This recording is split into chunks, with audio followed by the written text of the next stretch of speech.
Բարև ձեզ, սիրելիներ, ուրախ եմ այսօր ինձ հետ է դեմոկրատական ալերտար կուսակցության նախագահ բարոն Սուրեն Սուրենյան։ Հիշեցի բարոն Սուրենյանց։ Ցերցանը միադա չէ որ միադա խոսիկ ցերցանը ոչ չի լսվում։ Հիմա լսվում է։ Ոյագապ։ Բարոն Սուրենյանց առանց բազանտուչան մանկաբարձ աշակերտ նա գիտե որ այսօր Հայաստանը իր ամենադժվար եւ ամենասև օրերն մեկը գաբրի Վարչապետ Փաշինյանը որ 2018-ին եկավ մեզի խոստանալով ընկերային արտադրություն եւ ընկերային տնտեսական բարեկարգումներ, բարեփոխումներ այդ մեկը չփավեր չի տեսանք։ Մենք վրա դվենք Արցախը եւ այսօր կաթազե Թուրքիա ես անստաբես չեմ ուզեր սերվոր ինչ նվաստացած ինչ քեջ վիճակե որովհետեւ իմ ասկային հասկացումներս կփզկտե իբր հայ չեմ ուզեր ծանրանալ սակայն բիդենտունին շատ դաժան իրականություն Հայաստանը քաղաքացիական պայմանագրի իշխանությունով հասավ դժոխք եւ հիմա վստահ եմ որ հասած է Անտոն Տիեզերին դուք ինչպես կքննադեք որ ինձ մի ավելի փորձալու եք խնդրեմ բնամեցեք Շնորհակալ եմ հարցի համար։ Դա արդեն ակնհայտ է բազմաթիվ դրվագներով արձանագրված փաստ է, որ Նիկոլ Փաշինյանը ամբողջովին դրժել այն խոստումները, որ 2018-ին տվել է տասնյակ հազարավոր մարդկանց առաջ հեղափոխական հարթակից։ Այդ խոստումները վերաբերելի էին արդարության հաստատման օրինակ, բոլորը հիշում էին, մարդիկ ի վերջո փողոց էին դուրս եկել հին համակարգից դժգոհ եւ ակնկալում էին, որ հեղափոխությունը պիտի բեկի իրենց կյանքը, որակապես նոր պայմաններ ստեղծի ավելի բարեկեցիկ երկրում ապրելու համար։ Դժբախտաբար Նիկոլ Փաշինյանը ոչ միայն հին համակարգի արատները չվերացրեց, այլ հակավ այն կոստյումը, որը հին համակարգի համար նախատեսված էր, այն ավելի կատարելագործեց եւ թերևս սխալված չեմ լինի արձանագրել, որ մենք գործ ունենք հիմա երրորդ հանրապետության ամենակոռումպացված իշխանություններից մեկի հետ։ Նայեք այդ հեղափոխական թափառախմբի ներկայացուցիչները ինչպիսի կենցաղով են ապրում, ինչպիսի ամբարտավան եւ ցինիկ վարքագիծ ունեն եւ ամեն ինչ, ինչպես ասում են, կընկնի իր տեղը։ Բացարձակ հետնահանջ է նաեւ ժողովրդավարության հարցում։ Ես ուզում եմ հստակ արձանագրել, որ 2018-ի մայիսից սկսած Հայաստանը երբեք այսինքն հեղափոխությունից հետո կամ այսպես կոչված հեղափոխությունից հետո Հայաստանը երբեք էլ դեմոկրատական չի եղել։ Ուղղակի գոյություն ունեցող օխլոկրատիան կամ ամբողջավարությունը, այո, պոպուլիզմը Նիկոլ Փաշինյանը քողարկել է իր բարձր վարկանիշով։ Ինչ ընտրական գործընթացի օրինականության մասին կարող է խոսք լինել օրինակ 2018-ին, երբ դա տեղի ունենում հասարակությանը խրամատների բաժանելու, այո, դագաղների ատելության, քարոզչության այդ համատեքստում։ Հիմա այլևս պատերազմից հետո իսկ վերջին շրջանում հատկապես վերջին ամիսներին Նիկոլ Փաշինյանին այլևս նույնիսկ ավտորիտար կառավարումն է քիչ թվում, որովհետև նա գիտի, որ ավտորիտար կառավարումը այն ինչ որ հիմա կա, չի երաշխավորում, նույնիսկ այդ համակարգը չի երաշխավորում իր իշխանության վերարտադրությունը 2026 թվի արտահերտ ընտրություններում։ Ասվածչանի։ Եվ նա գնում է տոտալիտար համակարգ, կառավարման համակարգ ստեղծելու ճանապարհով։ Ավելի կատարելագործված տոտալիտար համակարգը ինչով է տարբերվում ավտորիտար համակարգով։ Տոտալիտար համակառավարման համակարգը շատ ավելի ագրեսիվ է, հասարակության բազմազանությունը ընդհանրապես մերժում է եւ հասարակության կառուցվածքը վերափոխելու խնդիր է իրավիճակում։ Հատ ինչպիսի խնդիրը հիմա լուծում Փաշինյանը։ Եթե նրան հաջողի տոտալիտար կառավարման համակարգ ձևավորել, 2026-ի ընտրությունները ֆորմալ բնույթ կկրեն, այսինքն ձևական բնույթ կկրեն, որովհետև ինչպես նա այսօր առանց որևէ հիմքի օրինակ Սամվել Կարապետյանին ազատազրկում է, Հասնելու ենք այն այդպես էլ բոլորը։ առանց որևէ հիմքի կարող է մի շարք դերակատարների ընտրությունների մասնակցություն չտալ օրինակ, կամ կամայական որոշել, որ հաղթողը ինքն է, անկախ հասարակության կամ արտահայտությունից։ Նիկոլ Փաշինյանը բայց ամենամեծ արավիկը բերել է անվտանգության ոլորտում։ Մենք ըստ էության ունենք սուբյեկտությունից ամբողջովին զրկված Հայաստան, ունենք կործանված Արցախ, ունենք թուրք-ադրբեջանական վանդակում հայտնվելու հեռանկար ունեցող երկիր։ Այսպիսի իրականության մեջ ենք, այսպես կոչված հեղափոխության հաղթանակից 7 տարի հետո մենք կարող ենք ցավով արձանագրել, որ ունենք առաջին արդարության մեծ դեֆիցիտ երկրում, երկրորդ տոտալիտար կառավարման ձգող երկիր եւ երրորդ մի երկիր, որը ադրբեջանական ենթապետության վերածվելու ճանապարհին է։ Պարոն Սուրենյանց, այսօր որ վարչապետը Թուրքիա գնաց, երկու շաբաթ առաջ մենք արդեն վարժված ենք ան որ քաղաքացիական գեդեվի եւ գտնագարտալ քաղաքացիական պայմանագրի մարտավարությունը լավ գտնագարտալ, արդեն հասկացած է որ երբ որ աղետը պիտի փերեն, մեզի գամացը այսպես փազգալը կնեն, խոսքը կնեն, կնահանջեն գսեն չի այդպես չէ, սակայն որը մեկ բան որ սին եթե մի դարը գարտած արդեն հասկացար որ աղետին բիերտա Բարոդալեն Սիմոնյանը եւ գիրեք շաբաթ առաջ արդեն ասավ որ երբ որ խաղաղության պայմանագիր կնքվի ազերները պիտի վերադառնան Հայաստան եւ հայերը պիտի վերադառնան Ադրբեջան այսինքն անհնար է այսինքն որ Արցախ պիտի տան հակի գիտենք եւ գա ուրիշ խոսակցություն որ երրորդ կողմը պիտի կա եւ երաշխավորը որ այդ ազերներուն ապահովությունը այսինքն մենք պիտի չունենանք այլևս մենք պիտի տանանք փոքրամասնություն պիտի գործենք վերջնականը մեզ մեր անվտանգությունը եւ պիտի գործենք մեր քերիշխանությունը որտեղ այդ բանակը հստակ է որ Թուրքիան պիտի լինի եւ այլևս Հայաստան գոչված հայ բարի միդել մի աստան բայց չեմ գիտեն ինչ աստան բայց հստակ է որ ոչ Հայաստան պիտի լինի որտեղ ազերները պիտի կան եւ պիտի բազմանան խոսվի 300,000 եւ խոսվի 1.5 միլիոն արդյոք ժողովուրդը կհասկանա որ մենք կգործանենք մենք փերիշ կսենանք լերանը մենք կանեդանանք եւ ժողովուրդը դակավին չհասկանար ես չեմ հասկանալ ինչպես բնական հայ մարդը աս իրավիճակի մեջ կետա եւ կմասնակցի կինոփառատոններով երբ որ մեզի սպասելիքը ահա որ է այդ խաղաղության պայմանագիրը եթե պիտի կնքվի մեզի ինչ կսպասի հրամեցեք Նախ Թուրքիա այցի մասին տակավին նոր է ավարտվել Էրդողան Փաշինյան հանդիպումը տարածված պաշտոնական հաղորդագրությունները շատ սակավախոս են եւ պատկերացում չեն տալիս երկու ղեկավարների հանդիպման բովանդակության մասին, որտեղ այնտեղ շարադրված են ամենա թեմաների շրջանակը, որոնք քննարկվել են Դոլմաբաչեի պալատում այդ հանդիպման ընթացքում Ստամբուլում Հիմա ես սկզբունքորեն երբեք հայ-թուրքական դիալոգին դեմ չեմ եղել, բայց այստեղ կա շատ կարևոր երկու խնդիր։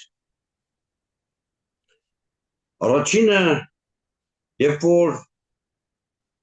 դու Թուրքիայի հետ դիալոգի կամ երկխոսության մեջ ես մտնում, պետք է ունենաս սեփական օրակարգ։ Չտրվելու համար միակողմանի պարտադրանքի ես նման օրակարգ չեմ տեսնում, սա մեկ, եւ երկրորդը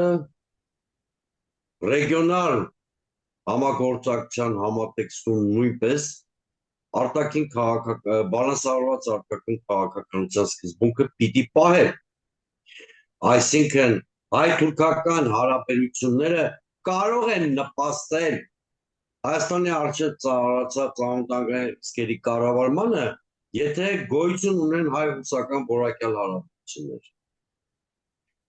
Եթե հայ-ռուսական որակյալ հարաբերություններ գոյություն չունեն, հայ-թուրքական հարաբերություններից պատրանքներ ունենալ պետք չի, որովհետև դրանք կարող են Հայաստանը ոչ թե անվտանգության կոմֆորտ տանել, կոմֆորտ զոնա, այլ դնել թուրք-ադրբեջանական բանդակի մեջ։ Եվ վերջապես, ես քիչ առաջ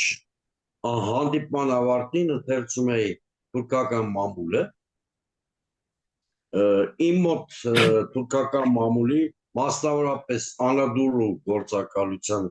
տարածած հաղորդակցությունից պարզ երևում է, որ թեև Էրդողանն ու Փաշինյանը կարևորել են երկկողմ հարաբերությունները, դիվանագիտական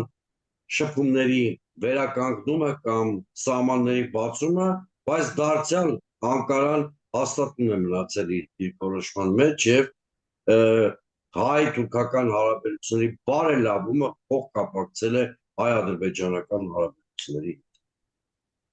Այսինքն կարող ենք արձանագրել, որ այն ակնկալիքով ինչի համար Փաշինյանը մեկնել էր Ստամբուլ, արդարացում չեն գտել։ Կառուցողականություն հանդիպում ունեցել է, բայց դա չի բերելու որևէ էակի չընթացի։ Պարոն Սուրենյաց, վտանգ այդի չէ։ Արդյոք կնաց եւ զիջումները պիտի կա մեկ, երկրորդ, արդյոք այնտեղ պիտի բարդացվի ազերներուն վերադարձը Հայաստան եւ ամենեն վախաստուն, արդյոք վարչապետ Փաշինյանը, որ ներքին ճակատի վրա շատ թույլ է, պիտի տեսնեմ, որ արտաքին հարաբերության պիտի հենի այս նոր հարաբերության եւ անորքինը իմ եւ կունման Հայաստանի ինտիմատիվները պիտի վճարենք, որովհետեւ հստակ է, որ ներքին ճակատի վրա իշխանության անհանդուրժող ընթացքը հետը ավելի սկալի կդառնա, սկսելով Սամվել Ղարաբեդյանի հարցեն, որ ուղղակի ցնցեց ինձ, որտեվ ես գիտեի, որ Սամվել Ղարաբեդյանը Հայաստանի ամեն ուժեղ մարդն է, գարձեի, սակայն դուրս եկավ, որ վարչապետ Փաշինյանը գուզե ամեն ինչ, ամեն ուժ, ամեն երևացի, ամեն երևող ուժ մեկ առ մեկ ենթարկել իրեն, ինչպես կսեն դելացնել,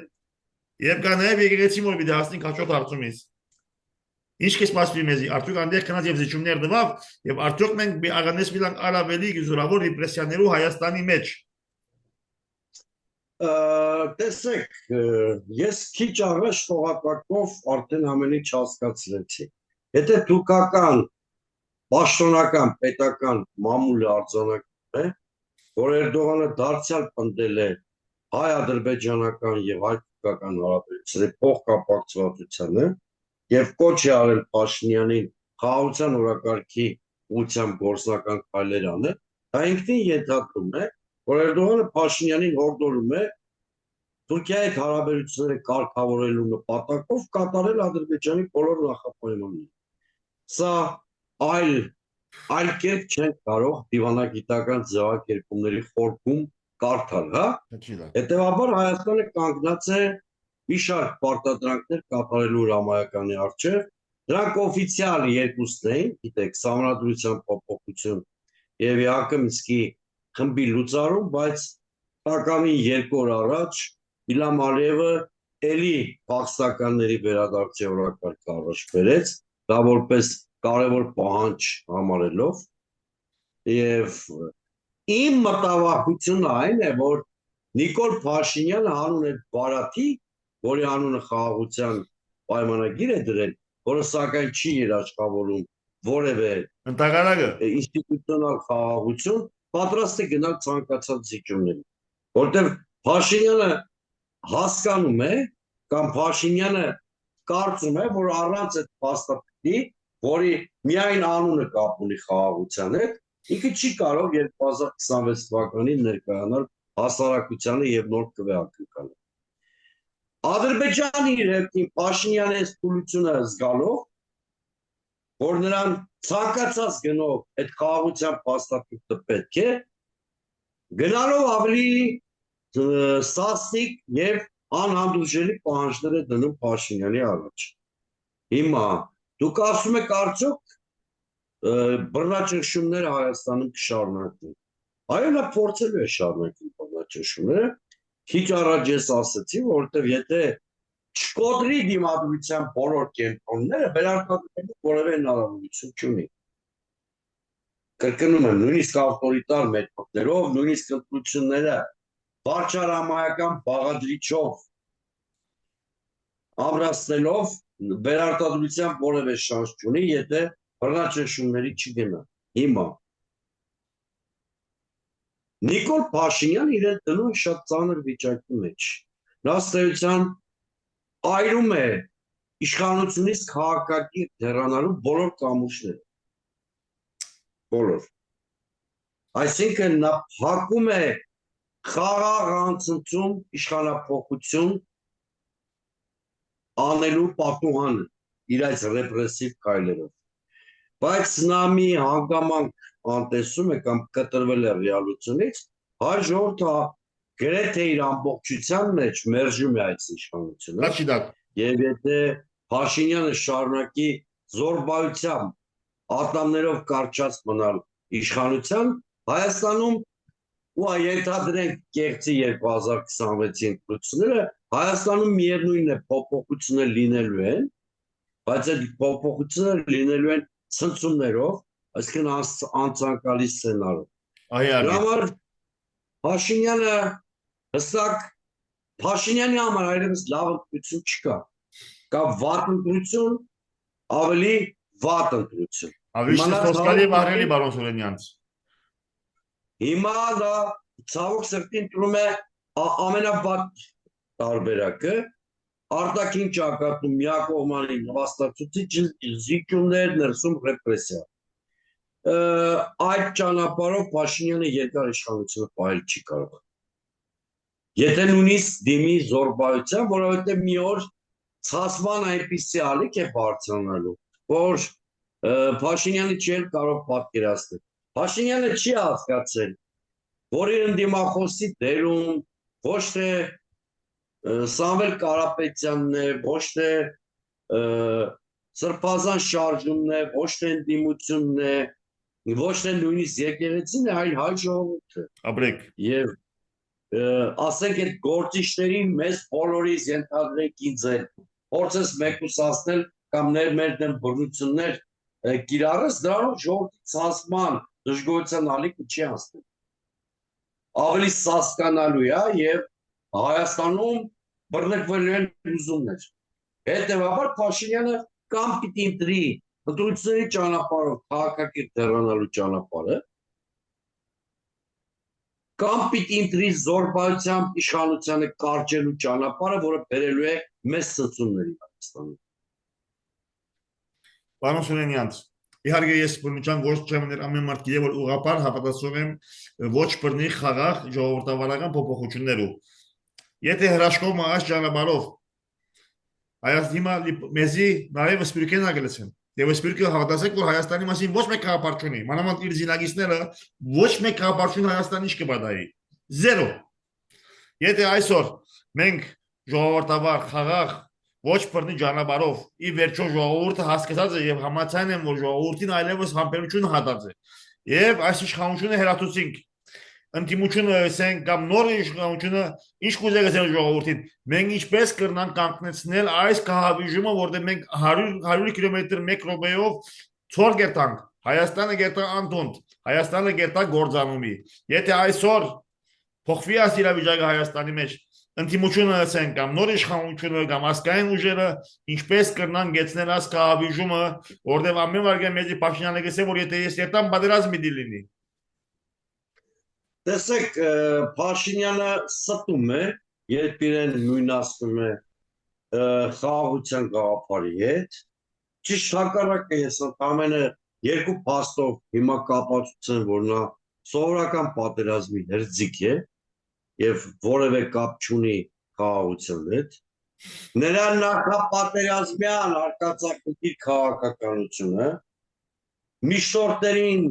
իգնորով մերժելու վարկագիծը հանգեցրեց պատերազմի լեգիտիմացմանը այդ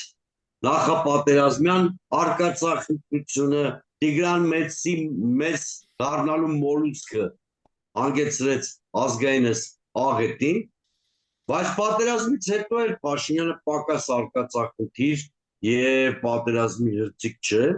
որովհետեւ ես կարծում եմ երկրի ստրատեգիական կողմնորոշումը փոխելու եւ Հայաստանը ռուսական ուղերձից դուրս բերելու քաղաքականությունը դարձյալ խիստ վտանգավոր եւ արկածակիր քաղաքականություն է, որը կարող է կատաստրոֆիկ հետևանքներ ունենալ, այսինքն դա հանգեցնում է Հայաստանի անվտանգային պոտենցիալի փոշիացում։ Հետևաբար Նիկոլ Փաշինյանը անկայության, պատերազմի, քաոսի, ազգային ողբերգության խորհրդանիշ է, որը ընդհանուր ոչինչ չունի խաղաղության գաղափարի հետ։ Հիմա գամ ձեր գլխավոր հարցին, ինչ պիտի անի նոր իշխանությունը։ Նոր իշխանությունը առաջին հերթին նախ ֆիքսենք, որ ով էլ գա իշխանության բախվելու է շատ ծանր խնդիրների հետ, Անշուշտ, որտեղ ոչ մի տեղ չի անհետանալու ոչ Ալիևի ամբարտավան պահանջները, ոչ էս ռեգիոնալ շատ ծանր կոնտեքստը, ոչ գլոբալ հակադրությունը, այս պրոբլեմները որևէ չեն անհետանում, բայց adekvat իշխանությունը կարող է էապես նվազեցնել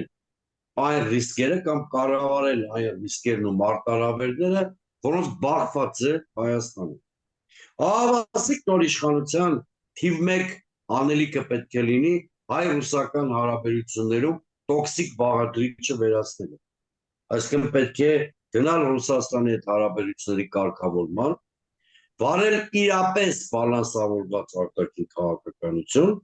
որը հակադրության մեջ չի դնում հայ-ռուսական հարաբերությունները, ռազմավարական հարաբերությունները արևմուտքի հետ գործակցության հետ։ Սա մեկ, երկրորդը պետք է հասնել այնպիսի վիճակի, որ հայ-ադրբեջանական կարգավորման գործընթացում հայտնվել միջնորդներ, միջազգային դերակատարներ, հետո ամենակայունացնող գործոնը լինելու է ամեն դեպքում Ռուսաստանի, ես դրանով վստահ եմ, որպես ռեգիոնալ պետություն, այս արտաքին քաղաքական քայլերը անհրաժեշտ են եւ երրորդը պետք է հրաժարվել երկրի ստրատեգիական կողմնորոշումը փոխելու արկածակցությունից եւ վերջապես երկրի ներսում պետք է վարել մի քաղաքականություն, որին սպասում են հասարակության այն շերտերը, որոնք իրական փոփոխությունների են ձգտում։ Դրանք են ձեզ հարազատ բան եմ շատ ասելու, որպես սոցիալ-դեմոկրատական կուսակցության ներկայացուցիչ, որպես հասկանանք ներողություն, ես հնչական խաբարի կպատկանեմ, սակայն ես կուսակցական չեմ, որպեսզի որպես սոցիալ-դեմոկրատական արժեքների կրող, այսպես ասած։ Համաձայն եմ։ Ուրեմն հասարակությունում որ խավերն են, որ ձգտում են փոփոխությունների։ Դա հասարակ մարդիկ են, այսինքն են պայմանական ասենք, են մարդիկ, ովքեր առավոտյան տրանսպորտով գնում են գործի, հետո տրանսպորտով վերադառնում են տուն։ Դա ոչ նոմենկլատուրային մտավորականներ են,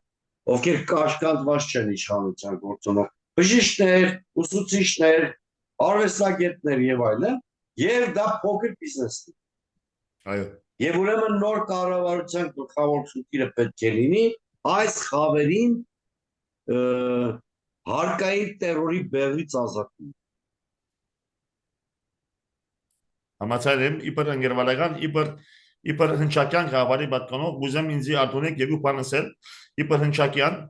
իբր սաբահկյուրի եւ պանամազի սերունդի ժառանգագիր չաղագիր, ես երբեք չեմ կարող համընդուժել քաղաքացիական պայմանագիր ոչ մի կերպով, որովհետեւ նախ աբասկային է եւ նեոլիբերալ, երկրորդ իբր ասկային եմ ընկերվարական, նորեն չեմ կարող իշխանությունը հանդուրժել, որովհետեւ հստակ օլիգարխիկ ուղղություն ունի եւ ինձ ընկերվային արտադրության չաղագիր կալով ամեն ինչը հագարակը, որ գսեն անցնեն պախան կարգուդին անտիվեցանք։ Բարոն Սերենյանց քիչ մը խոսենք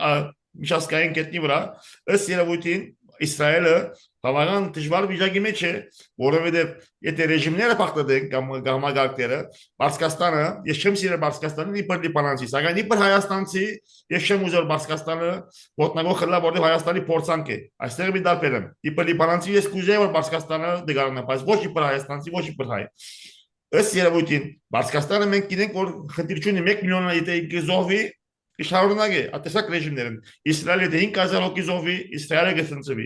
Ըստ երևույթին Իսրայելը բավական լուրջ Արաբերը մասնակցեն մեծ փորձանքի մեջ է, որտեղ այս պատերազմը չի կարող վճռել, չի կարող դուրս գալ։ Ըստ երևույթին, եթե պիտի հաշվենք Խորսնական կերպով, գոբիտ կերպով, Պարսկաստանն է շահավոր, որտեղ Իսրայելը անները չի հաջողելու եւ ընդհանրակը Իսրայելի մեջ դժգոհությունը կբարձրանա։ Այսօր տեսակ որ Նեթանյահուին դողուն ձեծեցին հрьяաները։ Հրամեցեք։ Շնորհակալություն հարցի համար։ Նախ արձանագրենք, որ Իսրայելի գործող իշխանությունը BB կամ Բենյամին Նեթանյահուի գլխավորությամբ ցեղասպան քաղաքականություն է իրականացնում։ Դրա դրսևորումը ոչ միայն Իրանի դեմ ագրեսիան է, այլ Գազայի հատվածում շարունակվող բարիսկական իմաստով ցեղասպանությունը, ոտնձգությունները Լիբանանի, Սիրիայի ինքնիշխանության եւ տարածքային ամբողջականության նկատմամբ շարքը կարող եմ շարունակել, որի գագաթնակետը դարձավ ուրեմն Իրանը թիրախավորել։ Այս հակադրությունը երկու կարևոր ինտրիգ ունի, որովհետև գաղտնիք չի, որ Իսրայելի գլխավոր խնդիրն է, գլխավոր խնդիրները մի քանիստ են, հասնել Իրանում վարչակազմի փոփոխությանը կամ այդ երկրի մասնակցությանը, վարչակազմի փոփոխությանը կամ այդ երկրի մասնակցությանը եւ կամ միջուկային ծրագրի չեզոքացմանը։ Հիմա այս խնդիրներից որևէ մեկ այս պահին Իսրայելը լուծել չի կարող, որովհետև արտաքին հարվածների ներքո ընդհակառակը Իրանի ժողովուրդը ազգային կոնսոլիդացիայի է գնում գործող վարչակազմի շուրջ, Իրանում ֆարսին լեզուն եւ շիա կրոնական գործոնը ազգը կոնսոլիդացնող կարևոր գործոններ են, շատ ավելի կարևոր քան էթնիկ բազմազանությունը եւ վերջապես արդեն իսկ ակնհայտ է, որ միջուկային օբյեկտները, օրինակ Նաթանզի կամ Ֆորդոյի միջուկային օբյեկտները Իսրայելը առանց Միացյալ Նահանգների ծանր բունկերային ռումբերի ոչնչացնել չի կարող։ Միացյալ Նահանգներն էլ տակավին տատանման մեջ է եւ մենք տակավին Թրամփի հակասական հայտարարություններից չենք կարողանում կողմնորոշվել, թե ինչպիսի կեցվածք Վաշինգտոնը կորտեգրի այդ ռումբերը տրամադրելու կամ կիրառելու չի կարող տրամադրել իր ավիակիրներով հենց ինքը պետք է այդ պատերազմին մասնակցություն ցուցաբերի մի քանի վտանգ կա ուրեմն մեկը Միացյալ Նահանգների բռնի միջամտության հետևանքով Իրանի մասնակցման վտանգ մեկը միջուկային պատերազմի վերածվելու հեռանկար այս հակամարտության այնուամենայնիվ այս վտանգները գոյություն ունեն այս պահին չնայած ծանր կորուստներին Իրանի Իսլամական Հանրապետությունը կարողացել է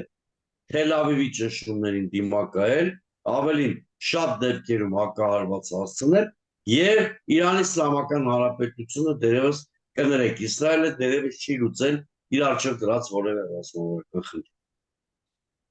Ավելի կարևոր հարցումը նախ ասեմ ինչու Լիբանանի իբր Լիբանանցի ես Պարսկաստանի ռեժիմը չեմ սիրում, որտեղ Պարսկաստանի ռեժիմը Լիբանանի մեծ վնաս տված է եւ Լիբանանի պետության Կոյացումը արկիլող թիմեք ուժ եղած է, սակայն իբր Հայաստանցի ուղրայ, գիտեմ որ միակ զինագիծը Հայաստանի այս պահում որ Զանգեզուրի միջանցքին դեմ գեցած է Պարսկաստանն ասված միարաշե որ Պարսկաստանը ձուգի կա։ Սակայն այստեղ շատ ավելի կարևոր գործում հստակ կերևի ազերիական մադը եւ գսվի որ ազերիները մեծ օգնություն հանդիսացան Իսրայելին այս հարցակումին։ Արդյոք եւ ընդած կայդ է, որովհետեւ Իսրայել հոգնեցավ նույնիսկ Իսրայելի սիրող մարդիկ ինձ ասին այսօր խոստովանեցան, որ պրո-իսրայել մարդիկ, ասին որ Իսրայելը արդեն գողնի որ մենք ունենք 10 րոպե, արդյոք Պարսկաստանը եթե այս վիճակեն դուրս գա Ադրբեջանի համար պիտի դառնա շատ մեծ խնդիր։ Ունենք դակամին 8 րոպե, հրամեցեք։ Տեսեք, ես շատ հակիրճ փորձեմ կամ ընդհանուր ձևակերպումներով փորձեմ ձեր հարցին պատասխանել։ Այո, Ադրբեջանը նման սցենարի սպասում է։ Այո,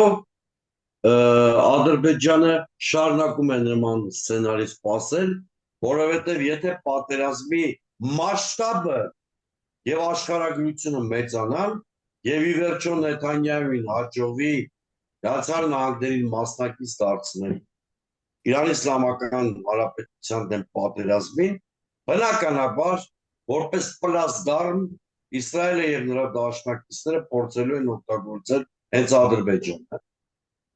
Լոգիստիկ առումով հենց Ադրբեջանն է այն տարածքը դառնալու, որտեղից պետք է գործողություններ ծրագրվել Իրանի Իսլամական Հանրապետության դեմ, եւ երևի շատ մեծ գաղտնիք ասած չեմ լինի, որ փորձելու են թուրքախոս կամ ադրբեջանախոս հատվածին Իրանի բնակչության հատվածի մոտ խթանել անջատողականությունը կամ սեպարատիզմը։ Այո։ Այդ վտանգավոր սցենարի պարագայում երևի գաղտնիք չեն բացահայտի, եթե արձանագրեն, որ ստրատեգիկ նշանակությունը Ադրբեջանի անգամներով կմեծանա Իսրայելի արևմուտքի համար եւ բնականաբար Ադրբեջանը իր մատուցած ծառայությունների դիմաց որոշակի բոնուս է պահանջելու Իսրայելից եւ մյուս դաշնակիցներից, պատճառաբանելով դա այն հանգամանքով, որ Իրանի դեմ իր դուրս գալը որոշակի ռիսկեր է ծնում Ադրբեջանի համար։ Եվ հետևաբար այդ բոնուսը կամ այն գինը, որը Ադրբեջանը պահանջելու է ուրեմն Իսրայելից եւ դաշնակիցներից, ցավոք սրտի վճարելու ենք նաեւ մենք Հայաստանն ու այլ ժողովուրդը։ Դրա համար է խոսվում Սյունիք ներխուժման վտանգի մասին, դրա համար է խոսվում այն մասին, որ գուցե Ադրբեջանը կամ Թուրքիան ճնշում գործադրեն այս ոչ պատեհ իրավիճակում Հայաստանի վրա Զանգեզուրի միջանցք ստանալու նպատակով եւ այլն եւ այլն։ Հիմա քանի էսկալացիան Իրան-իսրայելական շարունակվում է, այնքան Հայաստանի մարտահրավերները շատանում են։ Շատ անկախատեսելի եւ վտանգավոր իրավիճակ է, լինելով հանդերձ պրոֆեսիոնալ քաղաքագետ, ես չեմ հանդգնի այս պահին որոշակի ճշգրտությամբ խոսել սցենարների հավանականության մասին։ Ճիշտ կանեք։ Սա մի իրավիճակ է, որտեղ Հայաստանի իշխանությունից ոչինչ կախված չէ, կամ Հայաստանի իշխանության ձայնը լսելի չէ, կամ նույնիսկ Հայաստանի ձայնը լսելի չէ, բայց աղետը ամեն րոպե կարող է հանկարծակի փակել մեր դուռը։